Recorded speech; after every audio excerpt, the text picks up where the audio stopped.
Bonjour à tous, du 15 au 19 juin 2026 va se dérouler un des plus grands salons de l'armement du monde sur le site du Parc des Expositions de Paris à Villepinte.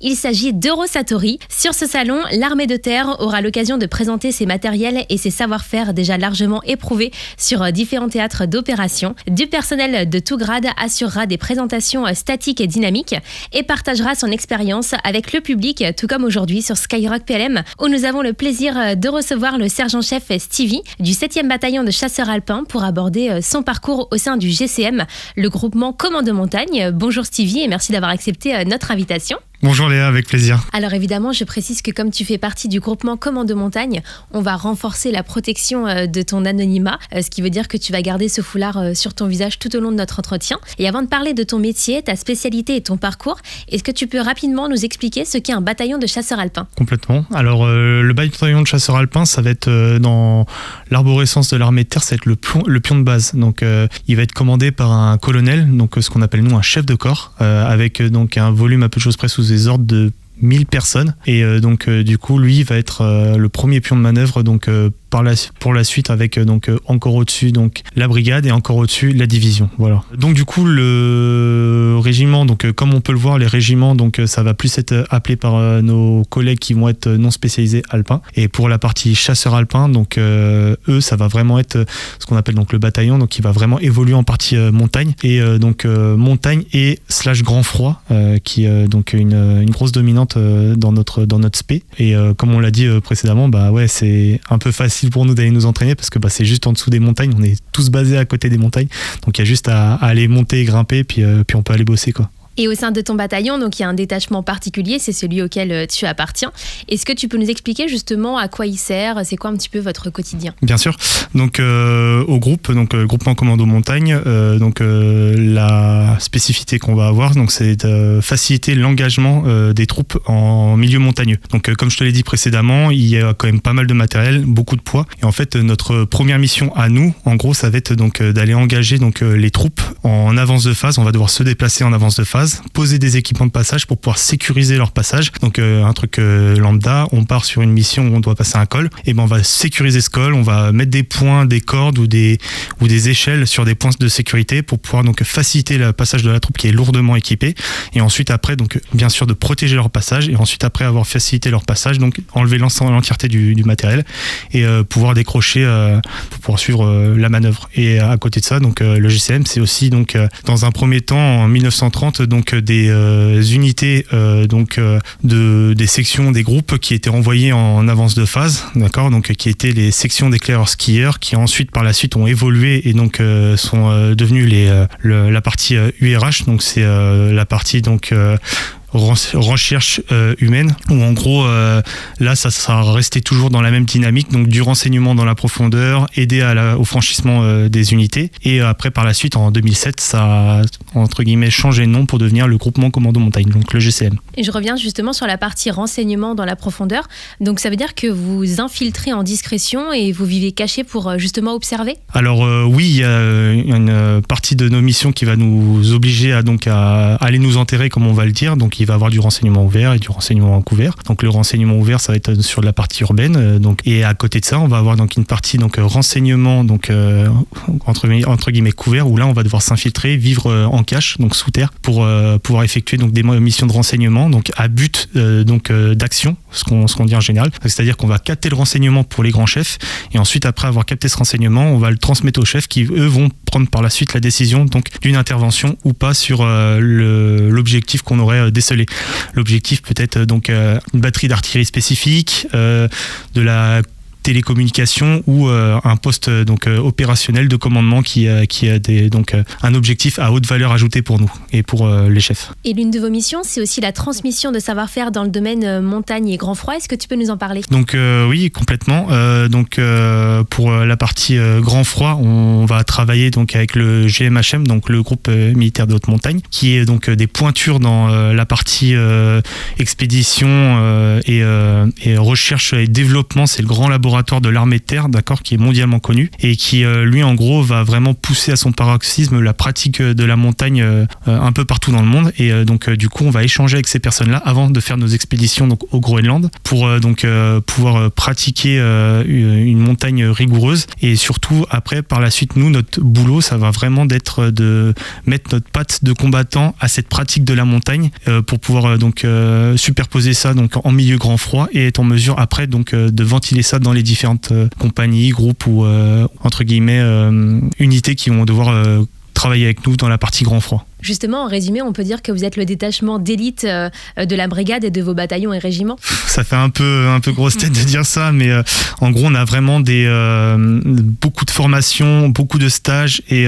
les exigences au niveau du groupe sont vraiment pointues et poussées. Donc automatiquement, on va avoir des responsabilités vis-à-vis de nos chefs. Et oui, c'est sûr que nos chefs vont très rapidement se tourner vers nous quand il faut, entre guillemets, nous envoyer sur des missions qui nécessitent un savoir-faire et une rigueur particulière dans l'exécution de la mission, oui. Et j'imagine que c'est un sacré parcours pour rentrer dans ce détachement. On peut pas dire je rentre dans l'infanterie et directement j'intègre le groupement commando montagne. J'imagine que tu as suivi quelques étapes avant d'y arriver. Est-ce que tu peux nous parler justement de ton parcours ? Oui, complètement. Alors du coup, comme tu dis, on peut pas directement rentrer au groupement commando montagne. Donc du coup, il y a une première partie qui est commune à tout militaire. Donc c'est les formations initiales et les formations de spécialisation au niveau donc de l'infanterie et du reste. Donc c'est pas du tout entre guillemets atteignable directement le GCM. Et ensuite après donc moi pour le coup j'étais pas forcément à l'aise dans la partie scolaire et donc du coup par la suite ma mère voulait que j'aie un diplôme avant de m'engager à l'école. Donc normal. Et avant de m'engager, excusez-moi. Et donc du coup ce qui s'est passé c'est qu'en fait j'ai passé mon CAP de maçonnerie. Ensuite après donc je suis allé dans un CIRFA, j'ai fait ma partie CSO, etc. Et ensuite, donc j'ai suivi mon cursus en infanterie lambda, au niveau des chasseurs alpins. J'avais mon grand frère qui, lui, avait déjà fait le choix de s'engager et il est resté engagé donc, dans un bataillon de chasseurs alpins. Donc c'est ça qui a fait un peu le choix qui a fait que derrière, je suis parti sur un bataillon de chasseurs alpins. Et ensuite, après, oui, il y a un cursus de formation et de spécialisation que certains régiments d'infanterie n'ont pas parce que c'est pas leur spé. Et nous, notre spé, c'est la partie de montagne. Donc il y a cette spé un peu exigeante qu'il faut développer et entretenir tout du long. Donc voilà, et ensuite après pour pouvoir accéder au GCM il va falloir effectuer des tests de recrutement et puis surtout entre guillemets avoir une recherche constante de la précision dans ce qu'on va faire et surtout d'une rigueur au travail permanente. Voilà. C'est quelque chose qui te faisait rêver justement d'intégrer ce groupement commando montagne ? Au tout début, quand je me suis engagé, je ne connaissais pas.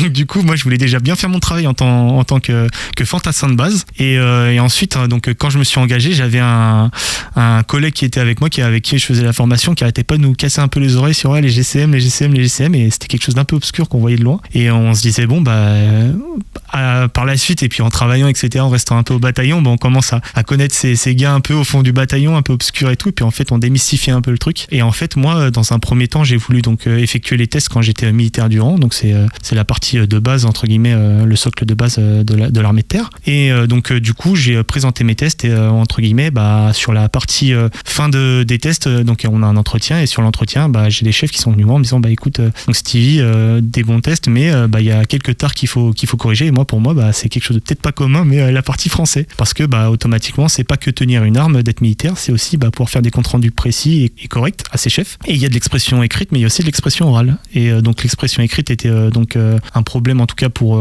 la partie des tests. Donc du coup, on m'a demandé de travailler là-dessus et de représenter les tests dès que possible. Donc du coup, j'ai travaillé. À côté de ça, j'ai eu l'opportunité de pouvoir présenter les tests pour devenir sous-officier, donc la partie recrutement sous-officier. Et donc du coup, j'ai fait une première partie à l'école militaire de haute montagne. Donc c'est la partie sous-officier pour les chasseurs alpins, spécifique aux chasseurs alpins. Et bien sûr, j'ai fait mon passage à Saint-Mexan-l'École. Donc c'est là où on vient tous les sous-officiers officiers de l'armée de terre passent. C'est un passage obligatoire. Et donc du coup j'ai réussi à avoir donc mon diplôme de chef de groupe, de sous-officier. Et donc ensuite bien sûr il y a eu plusieurs stages annexes, etc. Donc avec le SNEC où on vient passer donc nos monitorat commando et une grosse partie montagne également pour l'évolution en montagne, parce que il y a nos stages de cursus pour la partie combattant infanterie, mais on va aussi avoir nos stages pour la partie montagne. Donc en gros, quand on va sortir de notre formation, on va être responsable d'une petite cordée, donc entre 2 à 3 personnes. Et donc ensuite, j'ai fini ma partie sous-officier. Je suis arrivé en compagnie, donc quelques départs avec la compagnie, donc du Tchad, du Niger, et ensuite après, j'ai eu la chance de pouvoir représenter les tests en tant que sous-officier au GCM, et ayant travaillé et focalisé sur les tards que j'avais en tout cas, et j'ai eu donc une réponse favorable, donc j'ai eu l'obtention de mes tests GCM et j'ai pu suivre la formation GCM par la suite. Et justement, c'est grâce à cette formation spécifique d'équipier que tu vas pouvoir te spécialiser encore plus dans ton domaine ? Oui, complètement, oui, parce que automatiquement on va demander beaucoup plus à quelqu'un qui fait partie de nos groupes. Pourquoi ? Parce que on va être mis dans des situations et surtout projeté sur des théâtres qui demandent donc une maîtrise totale de nos savoir-faire, ce qui est très important pour l'autosauvegarde du groupe. Et du coup j'ai pu donc par la suite suivre plusieurs formations au sein du groupe pour pouvoir être pleinement commando. Donc du coup des parties donc renseignement, comme on l'a donc abordé tout à l'heure, la partie renseignement ouvert, renseignement couvert, de la partie donc ce qu'on appelle de l'aérocombat, c'est du combat appuyé par donc des hélicoptères de combat avec la LAT. Donc ensuite c'est en gros ça va être de la mise en place par hélicoptère, donc vous allez avoir du rappel, donc c'est comme on peut le faire en montagne avec un descendeur et on descend. Ensuite on va avoir de la corde lisse où là pour le coup on n'est pas réellement assuré, on glisse sur la corde, donc faut pas faire de bêtises. Et ensuite après on peut avoir aussi de l'extraction donc avec une grappe, donc c'est en général quand vous voyez l'hélicoptère avec plusieurs personnes suspendues un peu comme des chats, c'est nous. Voilà. Et donc du coup ça c'est plusieurs stages, et donc il y a aussi bien sûr la partie combat donc en milieu ZUB, ce qu'on appelle en gros milieu urbain, pas plus, et donc la partie aussi montagne, combat montagne qu'on va développer, etc. Donc plusieurs stages à passer pour acquérir donc le patch entre guillemets et puis la formation. Et bien sûr oui, derrière il faut s'appuyer sur ces compétences-là et ces savoir-faire en mission, et surtout entretenir ces savoir-faire, ce qui fait beaucoup de choses quand même, mais c'est entre guillemets le fardeau qu'on a décidé de porter. Et c'est impressionnant justement quand tu découvres un peu tout ça, tout ce panel de stages différents. Complètement, parce que dans un premier temps c'est des choses qu'on a l'habitude de voir au loin, mais quand on est donc dans la partie infanterie fantassin de base, mais c'est sûr que quand on pratique et on est au contact de ces grosses machines, de ce matériel, de beaucoup de choses qui sont vraiment pointues, oui, on se doit de maîtriser totalement tout ça, et donc du coup ouais, voilà, c'est top en vrai. Enfin, c'est vraiment sympa. On voit que tu en parles aussi avec passion, et ouais. C'est ce qui fait que je pense que tu as vraiment trouvé ta voie et que tu es très content d'avoir suivi ce chemin-là. Et tu as évoqué quelques opérations tout à l'heure. Donc toi, tu vas rapidement partir en opération. Oui. Et il y en a une, je crois, qui va spécifiquement te marquer. Oui, complètement. Ma première opération, c'était donc au Mali. C'était un départ de 4 mois. Donc du coup, ouais, un peu impressionné la première fois, parce que entre guillemets, on joue dans la cour des grands. On se dit oui que voilà, il y a un réel intérêt en tout cas d'évoluer avec ses collègues, etc., de se protéger les uns les autres, et du coup on peut être envoyé sur des missions qui sont un peu particulières. Par exemple, des fois on va nous envoyer sur des missions où en gros automatiquement la force déploie certains moyens spécifiques, et du coup on doit donc par exemple on peut avoir une frappe qui peut être menée sur le terrain, et en fait on peut pas se permettre de juste envoyer une frappe quelque part et ne pas confirmer entre guillemets ce pourquoi on l'a envoyé, parce que c'est de la responsabilité dans un premier temps donc de l'armée, mais surtout de l'État français. Donc du coup on vient confirmer ça, et du coup on peut être envoyé par exemple nous à aller faire du renseignement après frappe, donc du coup ça peut être une frappe aérienne ou artillerie ou autre, hein. Mais du coup on peut se retrouver au contact de groupes terroristes par exemple, et puis d'arriver et devoir faire du renseignement sur les armes utilisées, les téléphones ou autre chose, qui nous permet en fait par la suite de suivre entre guillemets les personnes qui employaient la personne ou autre chose. Et c'est sûr que quand on arrive et qu'il y a une personne qui a reçu une frappe avec une bombe de plusieurs centaines de kilos, c'est pas forcément quelque chose de normal entre guillemets quand on arrive, quoi. Donc c'est vrai que ça impressionne un peu au début, oui. Et justement, lors de cette mission, vous perdez aussi un membre du groupe et pas n'importe lequel. Est-ce que tu peux nous dire aussi un mot sur ce camarade qui est parti ? Eh ben, oui, malheureusement, donc lors d'une embuscade, on a perdu donc le sergent Maxime Blasco, donc qui a été promu donc par la suite, donc le caporal-chef Maxime Blasco de base. Donc lors d'une embuscade, donc il a malheureusement été touché mortellement durant cette embuscade. Donc là, ouais, on accuse un peu le coup, on prend un peu un mur sur la tête. Ça reste quand même le travail et c'est ce pourquoi en fait on s'entraîne aussi à côté de ça, c'est être en mesure en fait de pouvoir rebondir. Donc bien sûr, il y a un petit temps où on accuse un peu le coup, mais à côté de ça, il en vient de ce que j'ai dit tout à l'heure, mais de l'auto-sauvegarde du groupe et de la section et de devoir faire entre guillemets masse commune et de venir en fait se relever. Ouais, on a un genou à terre, mais le but en fait c'est notre boulot, c'est de nous relever et de poursuivre la mission, parce que la mission elle ne s'arrête pas et ça ne s'arrêtera pas quoi qu'il arrive. Et donc du coup c'est de poursuivre la mission pour les uns et pour les autres, et puis surtout pour le copain qui est parti malheureusement. Oui, c'est ce qu'on appelle la résilience en fait. Exactement, oui. On doit faire preuve de résilience parce que comme je l'ai dit en fait ça va de la sécurité des uns des autres, et puis c'est surtout ce qu'on nous demande, parce qu'en fait c'est ce pour quoi on s'entraîne tout au long de l'année, ce spectre qui est large, et de devoir pouvoir changer et de pouvoir s'adapter, mais surtout à des fois pouvoir rebondir quand on accuse des coups qui sont quand même assez durs, tels que la perte d'un camarade en tout cas. Et est-ce que après tu vas aussi enchaîner avec beaucoup de missions justement sur la suite de ton parcours, de ta carrière ? Oui, alors beaucoup, je sais pas, mais en tout cas oui, plusieurs missions où en gros on va être donc engagé sur de la partie ce qu'on appelle de l'instruction. Donc on va être envoyé aux Émirats pour pouvoir former donc sur de la moyenne montagne ou de la montagne en milieu désertique au niveau des Émirats Arabes Unis. On va aussi être engagé en Estonie sur donc un partenariat otanien avec donc l'exercice Call Response qui se déroule assez régulièrement, pratiquement toutes les années, qui en gros fait une convergence des forces otaniennes. Donc vous pouvez croiser des Italiens, des Danois, des Anglais, beaucoup de troupes, et automatiquement on va en venir à entre guillemets cette interopérabilité qui de nos jours en fait, et on ne peut pas y couper, on est obligé, parce que automatiquement on a des partenariats avec, et on a beau être gentil, avoir un beau sourire, avoir un très bel accent français, mais c'est pas la première langue, et donc du coup il faut travailler cette partie anglais et surtout travailler nos procédures avec nos alliés pour pouvoir en fait fluidifier et surtout être le plus performant possible lorsqu'on va être engagé avec eux.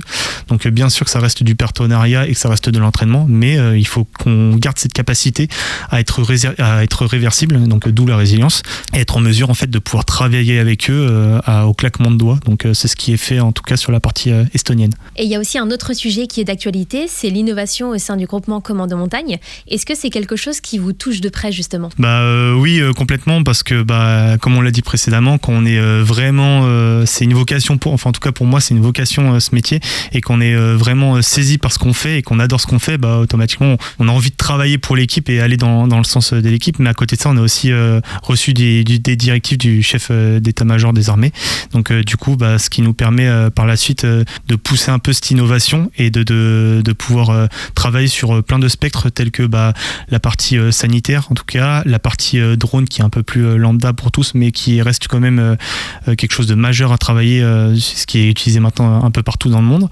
et qu'on a pu voir. Et nous aussi, le dernier spectre qu'on essaye un peu de travailler dessus, c'est le spectre, donc notre signature électromagnétique qu'on essaye d'amoindrir le plus possible lorsqu'on est en mission et autres. Et on se rapproche tout doucement de la fin de notre entretien. Et est-ce que tu veux bien justement nous partager 2 moments spécifiques qui sont pour toi des moments inoubliables, même si je pense qu'il y en a eu beaucoup vu ton parcours ?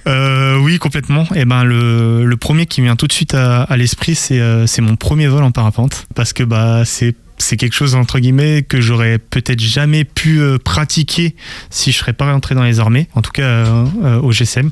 Et donc du coup cette pratique du parapente, et en fait le premier vol et le fait de se lancer dans les airs, voler quoi, en fait c'est juste ça, en fait voler, se dire waouh, c'est incroyable quoi, c'était fou. Et le deuxième qui est un peu plus terre à terre, en gros ça a été la première fois où en gros je te mets un peu dans le le contexte, mais t'es au Mali, t'as croisé des groupes terroristes, tu t'es battu, etc. Et voilà, et puis le soir vient le soir de se reposer, de faire la BOA, donc de se mettre entre guillemets en défense pour pouvoir dormir sereinement avec une garde, bien sûr. Et là, tu te mets dans ton lit pico. Donc le lit pico, c'est un petit qu'on monte rapidement pour pouvoir se mettre tranquille, pouvoir dormir. Et on a su que cela, on a de la chance. Et donc du coup, tu t'ouvres les yeux et en fait, t'es au fin fond du désert.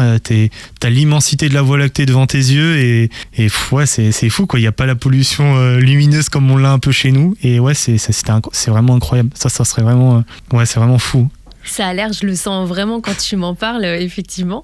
Et donc, tu as débuté avec une première OPEX, opération extérieure marquante, on l'a évoqué tout à l'heure. Ouais. C'est quoi justement ta dernière mission, opération extérieure que tu as fait ? La dernière mission opérationnelle extérieure que j'ai effectuée, c'est il y a peu, c'est l'Irak. C'est l'Irak. Du coup, pour le coup, celle-là a été aussi marquante. Malheureusement. Pourquoi ? Parce qu'on a perdu le major Arnaud Frion, donc l'adjudant-chef Arnaud Frion qui a été promu bien sûr par la suite, où on était donc en place sur le territoire pour faire toujours pareil du mentoring et de l'instruction pour les différents partenaires sur le territoire. On était un peu éparpillés sur le territoire et du coup malheureusement on a essuyé une frappe, donc son camp lui a essuyé une frappe et malheureusement il est décédé de ses blessures et on a eu plusieurs blessés également. Donc c'était encore quelque chose de particulier et on en revient encore sur ce qu'on disait, la résilience où on reprend encore un mur sur la tête, mais à côté de ça il faut se relever parce que toujours pareil, la mission continue et en fait à côté de ça la mission, qu'on le veuille ou non, en fait, ça reste quelque chose de, entre guillemets, pour nous, de sacré et il faut aller jusqu'au bout. Ne serait-ce que par mémoire pour la personne qui nous a quittés malheureusement et pour les différents blessés. Et quand c'est comme ça, est-ce qu'on garde justement des contacts avec la famille du défunt après la mission et dans la durée ? Et parce qu'en fait, vous formez quand même, on peut le dire, une petite famille au sein de la grande famille de l'armée de terre. Bien sûr, bien sûr. Alors pour ce que nous on met en place, en tout cas, ça ne regarde que nous, mais en gros pour la partie du défunt, on va prendre l'équipier qui a le plus d'affinité avec la famille, qui reste notre point d'entrée. Et si la famille n'en fait pas le souhait ou ne veut pas changer les choses, c'est lui qui va dans un premier temps qui va établir ce lien entre nous et la famille, et ce qui nous permet en fait d'essayer d'accompagner un maximum la famille sur ça peut être le fait d'aider à un déménagement, ça peut être le fait d'aider à n'importe quoi, faire les courses ou tout ce qui peut être de la vie courante, mais qui par la suite avec malheureusement cette épreuve peut devenir beaucoup plus compliquée, et donc du coup je dirais même que c'est même un devoir et c'est un devoir de mémoire d'aider et d'être présent pour la famille. Et ensuite après pour la partie blessée, là ce qu'on met en place, c'est qu'en fait on va essayer d'accompagner, c'est du soutien au blessé bien sûr, mais ce qu'on va essayer c'est d'accompagner le blessé tout au long de sa guérison et de son parcours, parce que c'est très long. On se remet pas comme ça de blessures, parce que c'est des blessures qui sont généralement lourdes, et donc du coup on va essayer d'accompagner le blessé tout du long, en envoyant minimum un binôme de commando par semaine aller le visiter, et pareil c'est aussi être présent pour la famille, essayer de mettre en place des choses pour entre guillemets leur faire pas oublier, parce qu'on peut pas oublier, mais essayer de leur changer un peu l'esprit sur l'épreuve qu'ils sont en train de subir. Et je pense qu'effectivement tout ce soutien c'est vraiment important. Merci en tout cas infiniment Stevie d'avoir répondu à nos questions, en acceptant de te dévoiler, d'avoir partagé tous ces souvenirs, tout ce parcours qui fait l'homme que tu es aujourd'hui. Donc on en sait plus maintenant sur les membres du groupement commando montagne, unité d'élite de l'armée de terre, qui a son groupement frère chez les parachutistes, le groupement commando parachutiste. Et vous avez une nouvelle fois vu, justement avec l'exemple de Stevie, que si on veut, on peut, parce qu'il faut se donner les moyens d'y arriver, il faut parfois travailler encore plus. T'es un bon exemple pour ça. Donc encore merci, et puis on te souhaite une belle continuation. Avec plaisir Léa, un grand merci à vous.